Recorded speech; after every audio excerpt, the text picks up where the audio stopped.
కొంతమంది రిటైర్మెంట్ ఫంక్షన్లో మనం కొన్ని పొగడ్తలు చెప్పాల్సి వస్తుంది, కానీ సార్ అన్ని ప్రశంసలే. మనం ఏం చెప్పినా కూడా వారు మన ఆయుష్ శాఖకు అందించినటువంటి సేవలు మరువరానివి, అనితర సాధ్యమైనవి.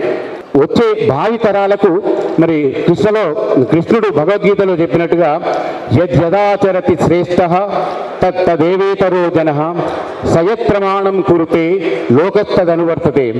శ్రేష్ఠులైన వాళ్ళు ఏదైతే చరించారో అంటే ఒక మంచి మార్గంలో ఎక్కడైతే వాళ్ళు ప్రవర్తించారో దాన్నే లోకంలో ఇతరులందరూ కూడా వాళ్ళు అనువర్తించి ఆ మార్గంలో ప్రయాణం చేస్తారు అని చెప్పి శ్రీకృష్ణ భగవానుడు చెప్పింది. అట్లాంటి ఒక ఆదర్శమైనటువంటి మార్గాన్ని మన వెంకటేశ్వరరావు గారు మనందరికీ చూపడం జరిగింది. మనం అంతా కూడా చక్కగా వారు ఆదర్శాన్ని ముందుకు తీసుకువెళ్తూ ఆయుష్ శాఖను ముఖ్యంగా మీ అందరికీ తెలుసు, 4 సంవత్సరాల నుండి తెలంగాణ ఆయుష్ శాఖ ఆన్లైన్ ఆడిట్లో జాతీయ స్థాయిలో ప్రథమ స్థానంలో నిలిచింది.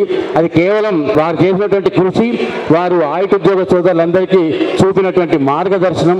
మరి వారికి ఈ సందర్భంగా మరొకసారి హృదయపూర్వక ధన్యవాదాలు తెలియజేస్తూ వారి ఆశీస్సులు వారి పదవి విరమణ అనంతరం కూడా మనందరి పట్ల ఉండాలని చెప్పి ఆయుష్ శాఖకు వారు మార్గదర్శనం చేయాలని చెప్పి కోరుకుంటూ